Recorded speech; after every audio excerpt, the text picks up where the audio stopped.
In this episode, I am joined by those masters of creation, Doug and Matt, as they educate me on creating cults and orders for a campaign. Welcome to the Mythras Matters podcast, Season 1, Episode 47, Creating Cults, including those restrictions.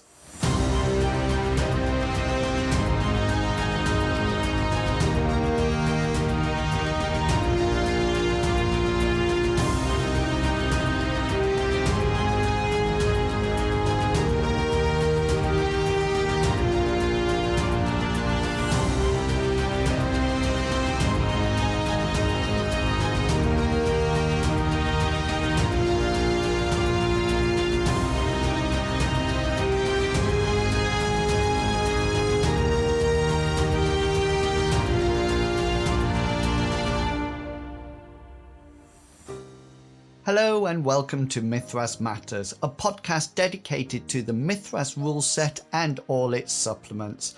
As always, I am your host, Inwils, and welcome to July. So to be perfectly honest with you, I am not going to add too much to this episode since we have an excellent segment about creating cults for your campaigns. Just to say that, remember, if you would like to contribute to the podcast, then why not drop me an email or message and let me know what you would like to cover. I'm always looking for reviews or chats with people, so if you are interested, you can email me at inwils@gmail.com or send me a message on the various forums I frequent. Okay, without further ado, let's get straight into it with Matt and Doug introducing themselves. Hi, I'm Matt Eager of Old Bones Publishing. I write scenarios and game aids, mostly for Mythras, but I'm branching out a little bit to other game systems now, just testing the waters. So I'm a frequent flyer on the Mythras Discord, and I'm a frequent guest on the podcast. Thanks, Inwils. Yeah, and you are also the rules guru as well. Yes. And Doug, do you want to introduce yourself? Yeah, I'm Doug Nordwall, also known as Raeliel on many places online, including the Mythras Discord. I'm the admin on there.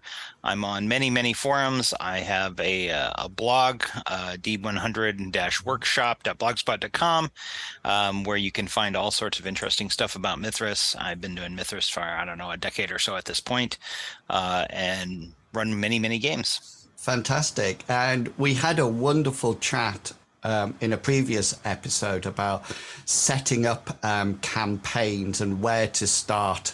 And I thought it would be really interesting to follow up that talk and for you to almost like educate me and tell me how things are, how you create new content or campaigns. And I really want to focus on something that gave me a bit of issue in the beginning, this idea of cults or brotherhoods. And where did these originate from, Doug? Sure. Yeah.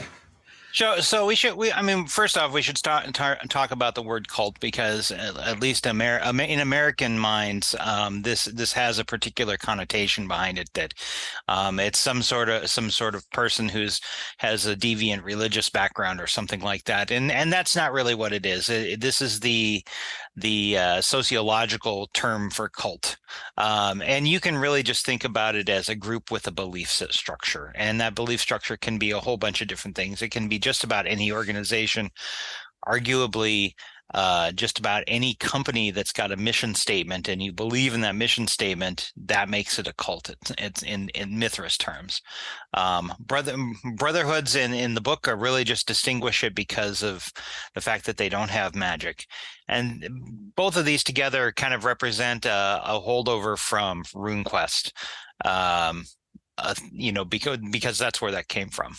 I was going to say, I think technically brotherhoods can have magic, but what I was going to say is brotherhoods aren't hooked into a religious belief system. It's usually more of a practical, daily living kind of system. Yeah.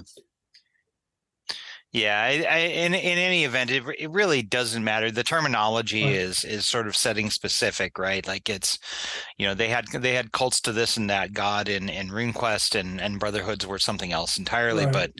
But in Mythras, it's really kind of the same stew. You don't have to be held to that at Right. all. Exactly. Back in, I think the word cult has been part of the D100 lexicon since the very beginning, almost, in RuneQuest. And one of the earliest supplements was Cults of Prax, for example, right there in the Yeah, title. yeah, exactly. I've Exactly. actually Exactly. got that. I actually have that supplement. Oh Very yeah. I mean, like pleased. I had a character back in RuneQuest in the early 90s, and they were going to join a cult as well. I mean, it's really just a term that's been held on to for a long time, and you don't have to think about it like that. And I think a lot of people get hung up on, it's like, oh, I don't want to join a cult, I don't want to join a religious thing, right? And it's not like that. It's just an Yeah. organization. It can be a school, it can be a temple, it can be a whole bunch of different stuff. It can be literally just a teacher and a student, Yeah. right? Back in the day, I think that was one of the key things that separated RuneQuest from D&D, because it was kind of dyadic back then in like 1978. Yeah, Um, yeah, they didn't hand out experience points in RuneQuest, but one of the key pieces of character progression was becoming a more important and powerful member of your community, which was sort of all right, woven together with your cult standing. right, So this is really right. in the D100 DNA from the beginning. Exactly. And I think this is if people are coming from 5e or like a level based system, then this is something that I think, if I'm right, is quite important, these cults and brotherhood, especially for spellcasters like theists. Is that right? Because don't they have levels that you need to progress up on? Yeah, I mean they have ranks, right? Like these represent, gateways where you have to show that you have reached a certain level of responsibility or power within the cult to gain access to stuff. So I mean, like the most obvious example is if you took a sorcery school, they're not going to give you a big damaging spell to a young caster because they can't trust them. Right. Like as simple as that. Right. Like they can't trust them to do that. Just like if you are going to be an electrician, they don't give you full access to everything out of the gate, right? They don't let you operate on your own as an engineer. You have to reach a certain level to do that. If you're a scientist, you operate in a laboratory under supervision of somebody else. And they don't let you just go off and write a paper on your own to do this stuff, right? Like you have to go through all the process to learn the science, to learn the foundations of it before they allow you to go forward. Right. Well said. I'm thinking of Mickey Mouse and the Sorcerer's Apprentice. That's what we want to avoid. Exactly. That's a fantastic example of why you don't give them that, right? Like you don't want it to be the Sorcerer's Right. Apprentice in your game, right? That gets a little insane. Brilliant. So it seems to me that it's almost like an essential part of a campaign.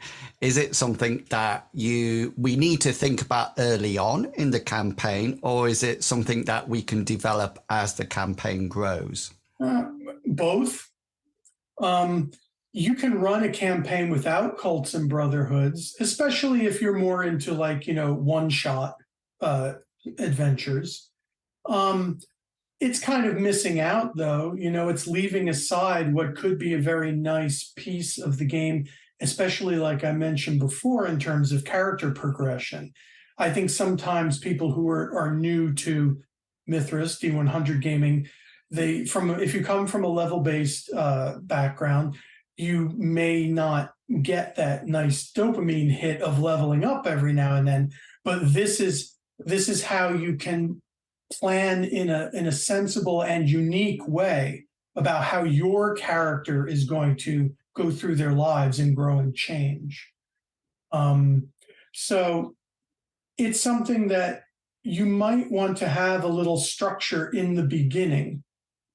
Like maybe one of your character's goals is to become a member in this organization.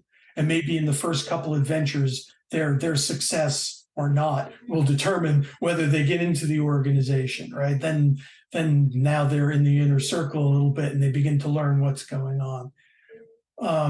So if you're going to start off along those lines, you really do have to have some basics in mind about what the organization is going to require and what it's going to offer.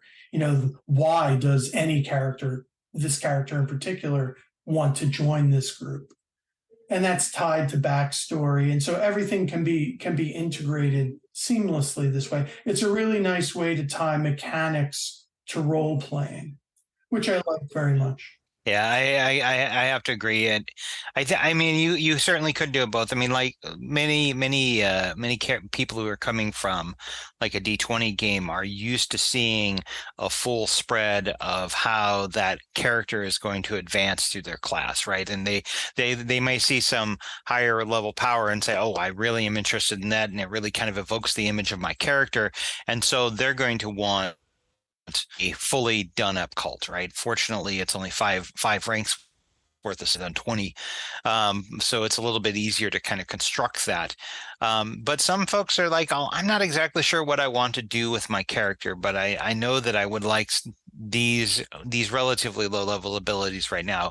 And so then you can say, okay, well, we're going to start you out with a cult here. And I've only actually done up the first rank or two. And then kind of once they get to the point, say, okay, where do you think you're going to look and go? And we'll start kind of constructing it as we go.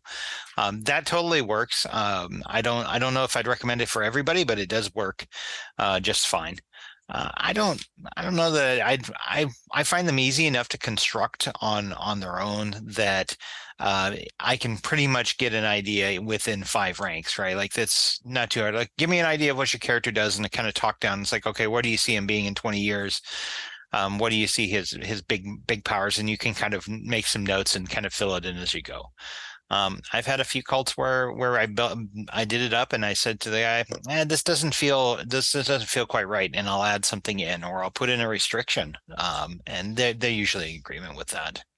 And that's sort of like opening it up to co-creation. So the players are having that input as well, which I feel then leads to a better campaign in the long run like that.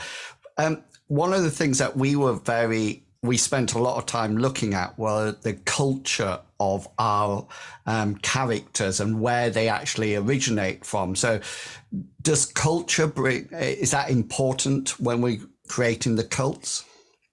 I think it makes for a better cult for sure.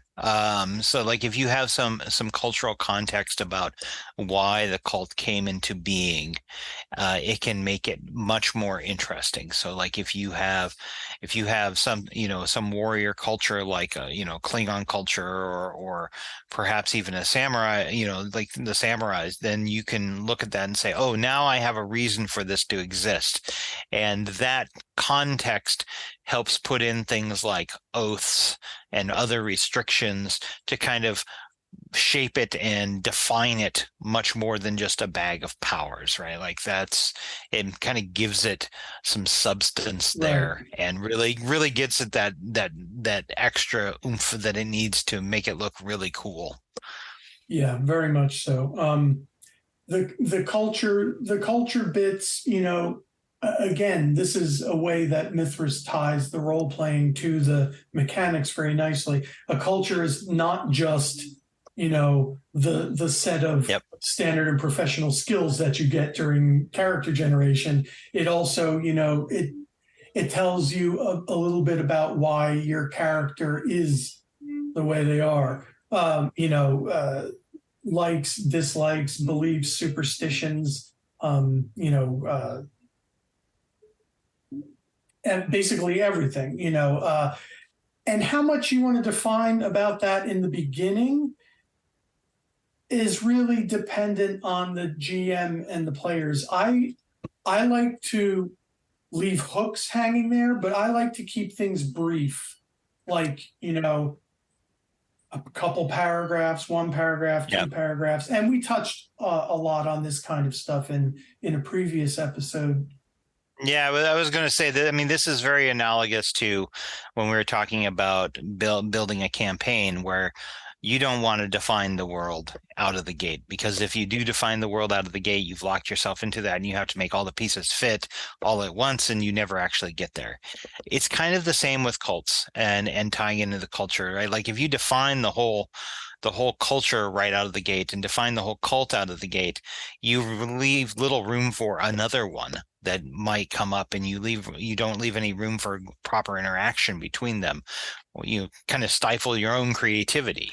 Because how wide? What are the sort of like the spheres of influence for these cults? You know, are they sort of like continent wide, or are they like smaller areas of the map, or is that purely up to That's an GMs to interesting make that point. decision? If you look at the not pejorative definition of cult, it usually implies a locality. In other words, not something that's so widespread. A cult could be, just in a village, among a couple hundred people. If if you have one sorcerer and one apprentice, it may not make sense necessarily to use a cult structure for that. Yeah. But if you have a master with, a half a dozen students, maybe then that's where You're starting to get that bigger sphere, right? right. And Someone's gonna get promoted first, right? right. And if you were to say turn this around and at the other end of the spectrum, make a cult out of a multinational corporation, Right. where each rank, you might have middle management there, and you might have the C-suite folks and all of that. That's got a very different scope. A really great example actually is in the Tascan Empires book, where there's the cult to the emperor, which is nationwide. But then there are divisions of that cult inside of it that represent different branches of it. And then there's another one that is like to the sun god or the sun king. I forget exactly what it is. But there's two different cults to the same divinity, and they have different structures and different powers. And I'm like, oh well, then those scopes are entirely different on them. So it really you really kind of define it as you're stepping into the cult and say, all right, how big a scope is this going to be? And this ties back to the other one, where if you define the whole thing out of the gate, well, then you've probably defined the scope of the cult when you get there. And that can hamper you. It can be useful too, but it can hamper you too. Right. It depends a lot on who you are and what you have in mind, how you want to run your game, and for that matter, your group, your player group. Some groups are very passive, and they want you to tell them what your world is like, and some groups are very interested in poking and prodding and changing the world that they find their characters in. And so know your group. One of the things that comes up in the core rule book is this idea of membership. And is it okay to have a player character start off as a member of a cult, i.e. they've already made that decision, or is it better to wait until the campaign starts to develop itself and then lure the players into a cult that way? I honestly have no problem starting them with it. Like I established the minimum specs for joining the cult. Often enough, it's 50% in some 5 skills. But even if they don't meet that, they can become the associate level, the lay member level of that, and say like this is the carrot for you to get there. If they have an idea, it's like I want to be a sorcerer, then that's going to very much define them. Okay, what kind of sorcerer do you want to be? Oh, I want to be a necromancer. Okay, then perhaps we have your master, and this is the path that you're going to get there, and these are the steps along the way. They may love that, right? Like that made me really get them into it.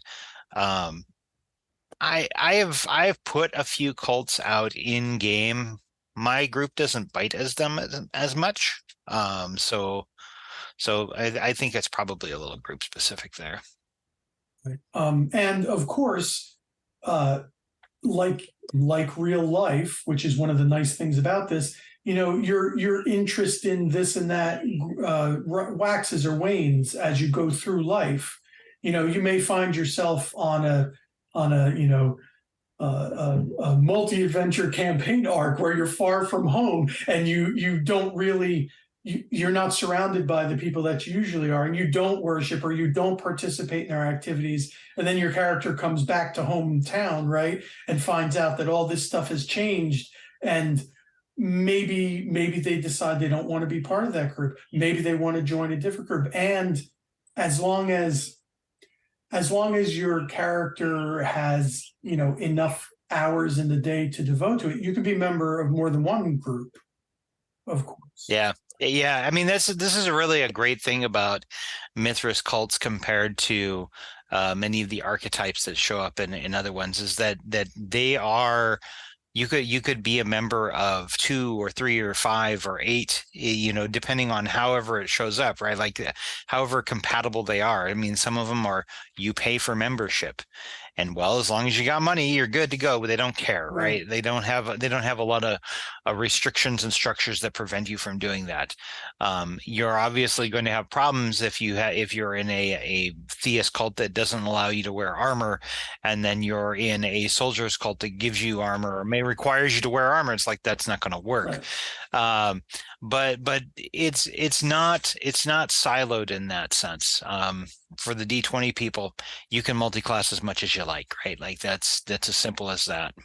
And you're also not restricted to 20 levels, so you can be the Grand Master level in all of your cults, assuming that your campaign runs long enough, right? Like, and you obviously have enough hours in the day. But don't worry, your character's going to be dead long before that. That's we assume so. One of the things I've thought is, especially with magic-based cults, these cults that have a progression in the spells, and so you're working your way through the cult. If you left that cult, is it the idea that those spells would be cut off as well? Or is it more the case that, well, you've been taught those, so as long as there's no deity providing the power, you can actually continue to cast those? What's your thoughts about leaving cults? So I think in theism is the obvious choice of you cut off the magic, right? Like, that's the god is providing the magic, right? Like, your devotion, that if you leave the culture, clearly not devoted to them in the same sense that you were anymore. But in sorcery, well, you're learning it out of a book, perhaps. Although it might be a restriction that you throw into it. So for like mysticism, I pretty regularly put in an oath into mysticism, or a geas into mysticism, that if you don't do something that is cult-like, then you will lose your access to your abilities. Nice. It kind of depends on how you want to do it, right? Like, it's not structured in that sense necessarily. Both are options. In animism, I don't know what I would do in animism. Like, how would you leave the animist cult? Maybe all of your friendly spirits stop talking to you. It's just like if you get cut out of your friend group in real life, right? That's right. That's right. That's right. You're dead to them. You're not in the clique anymore. Right, exactly. You have to sit at the table in the corner with the nerdy kids, right? So it's you're not sitting at this lunch table anymore. Yeah. That's right. That's a perfect analogy. I love that. And of course, maybe other spirits will, lure you away from those friendly spirits to other spirits. You mentioned, I talked about this in one of my first adventures, actually. Spoiler alert, in Secrets of Blood Rock. That's part of the backstory as to what happened to the shaman leader of this isolated group of mountain people. He got seduced by this other spirit and started hanging out with unclean spirits, and his his ancestor cult spirits like stopped talking to him, wouldn't go near him anymore. I just thought of a great example in media that people can go and watch. If you go and watch Deep Space Nine, um, Kai Wynn is seduced from the prophets to the Pa Wraiths over the course of many episodes. And if you think it's a spoiler at this point, well, it's been a almost long 30 time years at this point. So yeah, so I'm sorry. Yeah. So gotta let it go at some point. But she gets seduced over to that because the Pa Wraiths demonstrate power to her, and the prophets, they relied on faith, right? Like that was a thing. And so she got cast out from the prophets and went to the Pa Wraiths, but then she realized the error of her ways, and there was some drama around that too. So let's take an even more super obvious example. The Star Wars arc. Oh yeah, It's that's a good one too. Anakin Skywalker from Jedi to Sith and redemption ultimately. Yeah. I mean, those are both cults, right? Like you've got the light side and the dark side cults, and people can go and Google that RuneQuest 6 supplement on that. So that doesn't exist. That one, yes. That totally doesn't exist. That you can't Google and find online anywhere. No. Okay, let's talk about restrictions and oaths. How important are they, and how restricting should they be? I'm gonna give Matt a chance to say, because he had that. I'm gonna think about this for a moment. Look, so because I have strong opinions, so I think they're super important. I think it's important to have some. I don't think that they necessarily need to be super strong. But I do think it's important to have some restrictions in the cult to give it shape. I think it's as important to have that as it is to have the powers. If you were to think about any of the classic stuff that we have out there in the D20 world, like your wizards, they can't wear armor. That is a geas, right? Like that is straight up a geas for in Mythras. You could easily do that stuff. Or the priests have to have their holy symbol to be able to cast spells, or they have to remain faithful, or paladins have to remain lawful good. Those are all restrictions that define that character much more than their powers do, right? I think they're incredibly important and add so much. And they don't have to be incredibly strong. They don't have to be, never picks up edged weapons or something like that, right? But they should be there. They should be there. Matt? I agree. The reason that I like them restrictions is because it helps to add drama to a game. It makes for hard choices sometimes, right? That's a good point, right? Like this is the sort of like, Superman doesn't have a lot of drama around him necessarily because he can solve everything by being super strong or whatever, right? But it's much harder when you have those restrictions. Right. It can create moral dilemmas. Like suppose you have a really good healer in the party, but their restriction is, this cult is the sworn enemy of that cult, and your party, your group of friends and people who are going to keep you alive on the adventure are, they need information from this enemy cultist who's dying. Yeah. What do you do? Right? Like he's like, no, I'm not going to heal them. They're a sworn enemy, but we need him, and like, let him die. He's not worth it. Right. It would be a great moment of drama. There's that Irish folk hero, the guy with the spear that I can never pronounce his name. I believe he had some Aegeus on him as well. I think that's actually the origin of the word, if I remember right. But those sorts of things are so important, that you tell so much more story about those than the actual powers that should come out of it. Matt's dead on that. It's absolutely brings a lot of drama to it. And I can see that, and I think it really adds depth to not only the campaign but the role playing and the encounters that actually can occur, or might occur.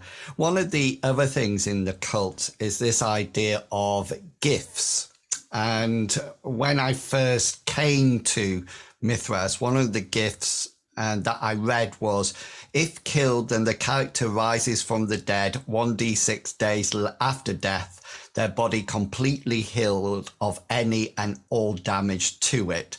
So, which is wonderful. I really like that. But what are these ideas of these gifts, and how powerful are they?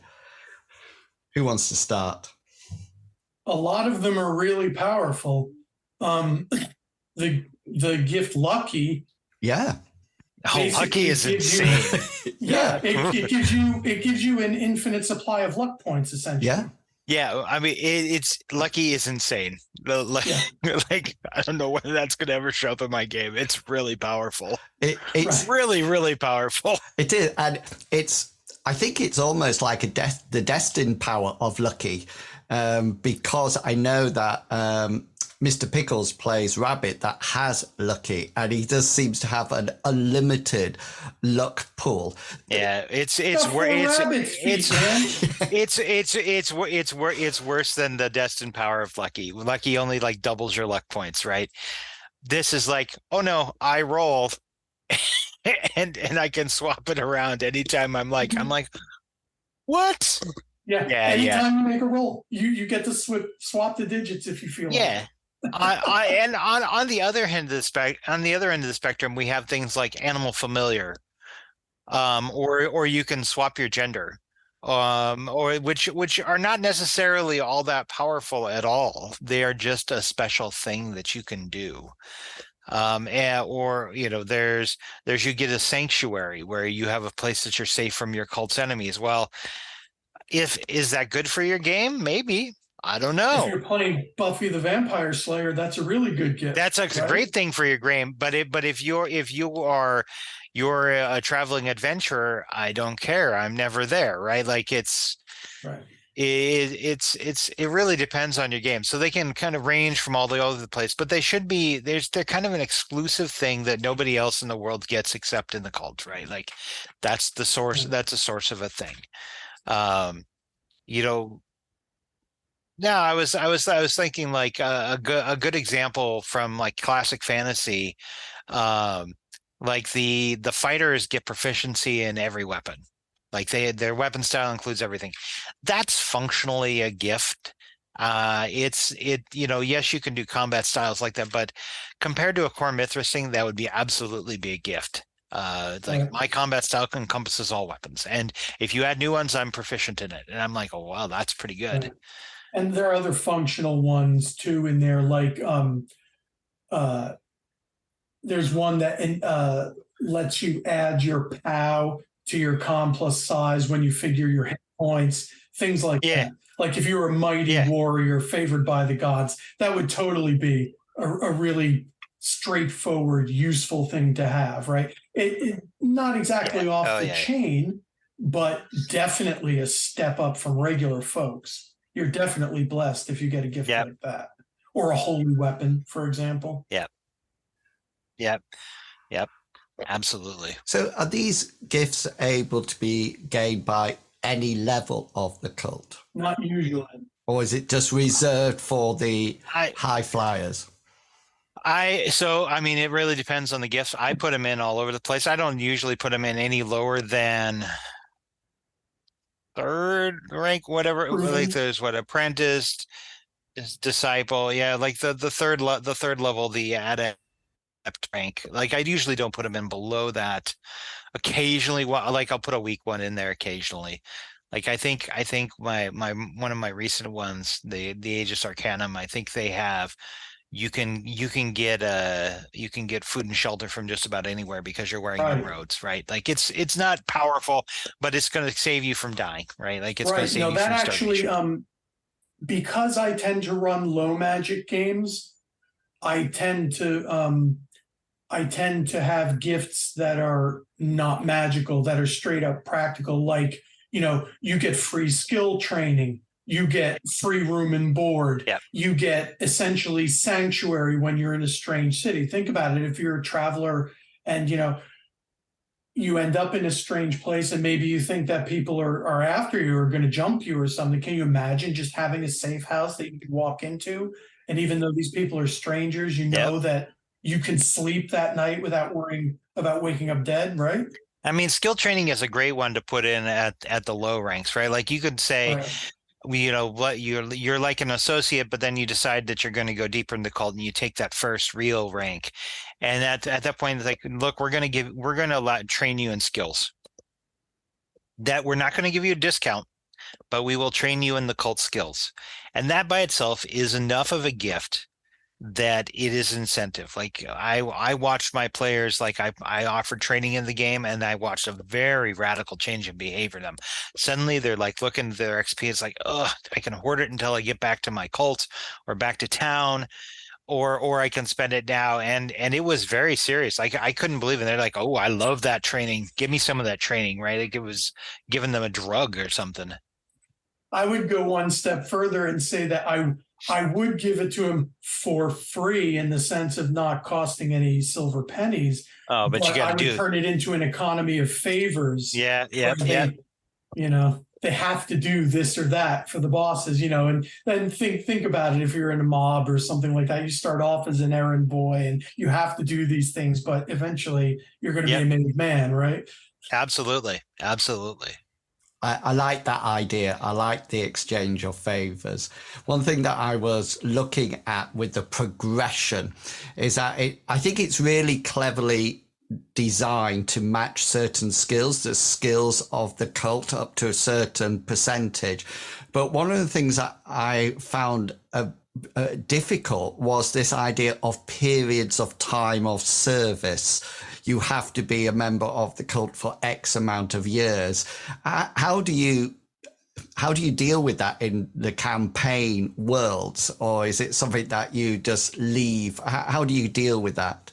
So I mean, as much as anything, that really is defined by the scope of your campaign, right? Like so if you those ones where you've got to be a member of the cult for 10 years, in most games that's not going to be suitable for player characters, right? Like they're not going to want to join into that because they don't know how long the campaign's going to go on, and 10 years in game may mean something entirely different. That might be a great thing to put into a game where you anticipate that the campaign is going to end and then you're going to pick it up 10 years in the future in the game world, right? Like, and then you can just say they advanced, right? Like you don't want to play out 10 years. Nobody wants to do that. At least I don't think they do. That I know there's a few of those cults, like in Thenla has one. The Paladins have that sort of thing. Like you get to a point in the cult and then after that point you're supposed to settle down and get married. Like that's part of the cult. And like, oh, well, Right. but I don't want to do that. That's good. That's really good. Put a crimp in my adventuring plan. Right. Like, I don't want to do that. Like, and you like to travel, baby, right? Yeah. Right. Like, you're supposed to actually settle down there. You get a plot of land and you're supposed to stay around the area. It's very funny. Yeah, right. That's classic. I like that. I was thinking about, what if you wanted to create an older character who was, solid level 3 in a cult, ready to take the step forward to level 4 because they had already put in 20 or 30 years, right? And so their drives are very much oriented towards doing that last thing, that extra oomph, that extra piece of flair that they need to get promoted, right? So that would go a long way toward defining that kind of character, and maybe shaping party politics too while you were at it. On the other hand, you could have a younger character who, was just a training hound and did really well, got lucky with their roles, allotted their skill points properly in character generation. And so maybe they're like shooting up through the ranks in just 1 or 2 game years, right? But then, of course, within an organization of people who have put in 20 years, they're looking at this new person, and there's going to be politics and Oh yeah. resentment and all those sorts of things. Even in a smiley, happy, good religious cult, right? There are going to be all these human interactions that go along with it. So they might find themselves bumping up against a different set of challenges suddenly. Yeah, a whole new set of drama that comes out of that. I have found that if you're bringing in a new character into an existing campaign, then that's a really good way to, if they're a member of a cult, up in their level so they can come in at roughly the same sort of like skill level and ability level. And like you were saying, I think it really adds to the role-playing aspect of it, especially if there's going to be some conflict there as well. Is there anything that you think is really important about cults and brotherhoods that we haven't spoken about, or any tips that you have? So let's see. So, I mean, we already talked about restrictions, which I think are super important. I think that, and I think it bears repeating, honestly, that's how important I think they are. I think that you don't have to have a world-spanning cult to make it a good cult. There are plenty of examples in other games if you want to go and pull from them. I think classic fantasy honestly has some of the best examples of cults that there are out there. And they really form a nice bridge for people that are coming from D20 games. Because if you just think of the class as a cult, and you can see what it is there, and quite literally, if you remove the multi-class experience penalty from classic fantasy, they're straight cults, like they're straight cults. The other good place to go and look at them in the Mythras products is Monster Island. There's a full suite of animism cults, and a full suite of sorcery cults, and a full suite of theism cults that you can go pull on. It's important though that those are setting based, right? Like so much of this stuff that we're talking about is really tied deeply into whatever setting it is. So you as a GM, when you're going through and looking at this, is like, okay, I need to have a good idea of what my setting really looks like. It's a world building activity in some sense of it. If you don't have a good idea of the setting, your cults are going to look weird in the setting. When I first was looking at Mythras, learning the game system, the cults and brotherhoods structure that's laid out in the core book struck me as a really good piece of game writing and a really useful framework because it works in so many different ways. It's elegant, right? The only trick that I would say is, because Mythras is a toolkit, I suppose, and the authors, I suppose, were looking to make something that would be universally useful. The upper levels of a cult, as written in the book, they required you to have skills at 110%, more than one. It seems to me that if you force that 5-tier structure onto every single organization you try to make, it's not always going to work well. The example that I like to use is, suppose you have a particular platoon of soldiers in an army, right? That's famous for being this or that, right? So there's going to be like the leader, right? Yep. Nick Fury and his Howling Commandos or something like that. Right? There's going to be the leader, but that leader guy doesn't necessarily, have to be what would be called rank 5 in the core book. Maybe that person only has 90% in their best skills, right? And maybe the people who are one step down, only have like 70 or 80% in their skills, and everybody else is at the entry level. my tip would be to not feel super constrained by the formula that is in the core book, and to be variable on that. You don't need to have 5 tiers. If you're talking about replicating something like the Catholic Church that's been around for 2,000 years and has a huge internal hierarchy and everything, then maybe you want to have people who are at the tippy top who really are paragons in what they're meant to represent. But not all organizations are going to have as many tiers, I think, as are in the hierarchy in the book. And so don't feel handcuffed by that, and don't worry about, creating NPCs that are going to be ultra powerful in this sense. Yeah.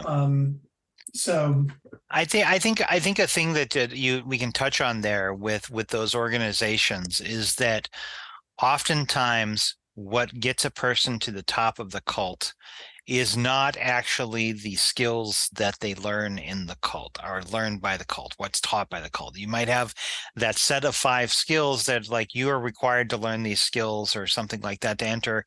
And you might even progress through that hierarchy from, like 50 to 70 to 90.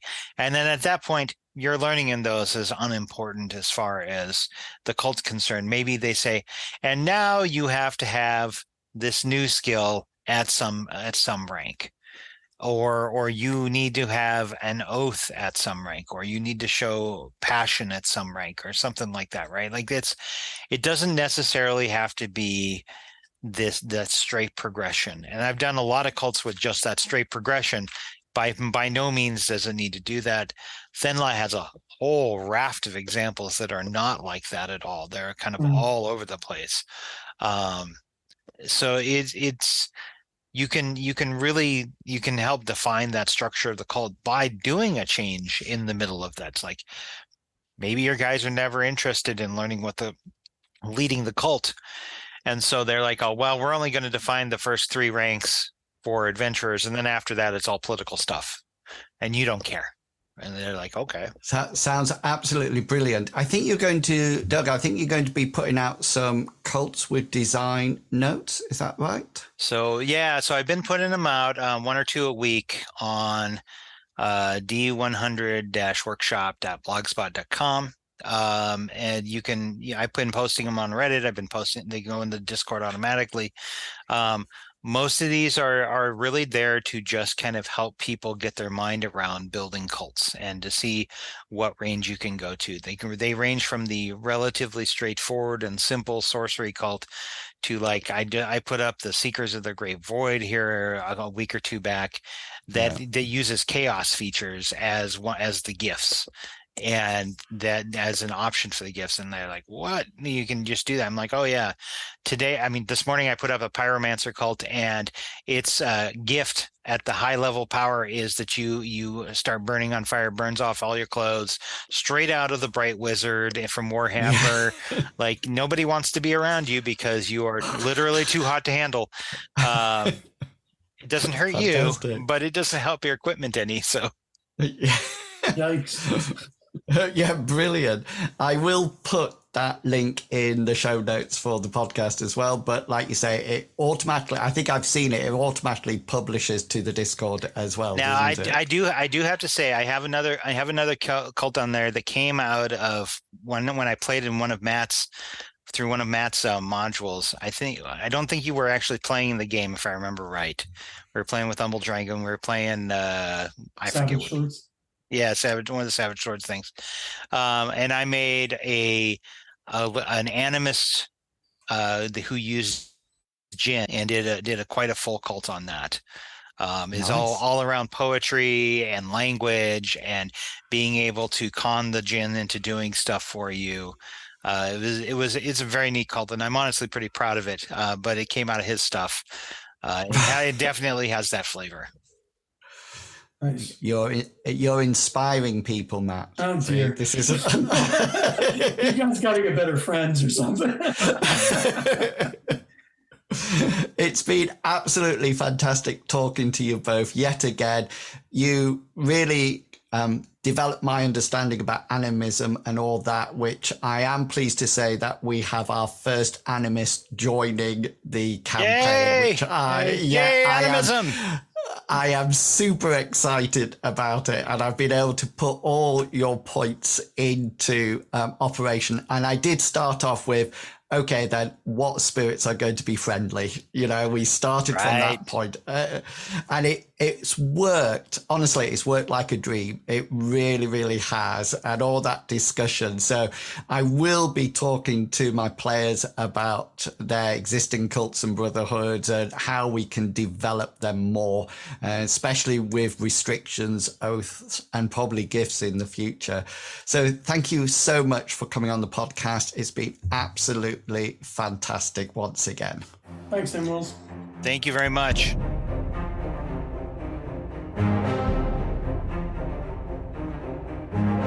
And that's it. Another episode of Mythras Matters completed.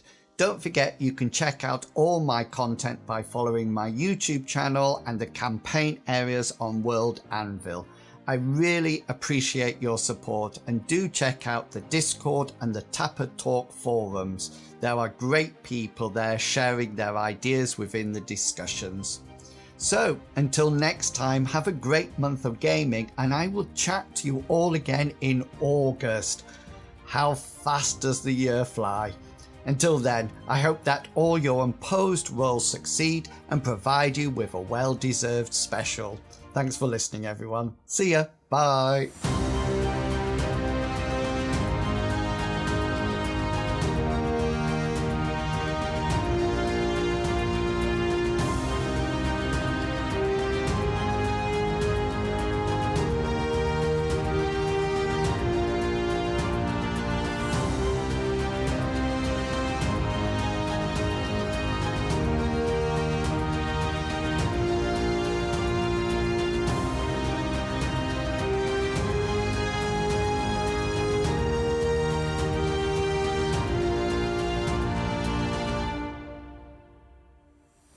The content of this podcast is covered by the Creative Commons Attribution 3.0 license, so please give appropriate credit if you are sharing or copying any part of this podcast.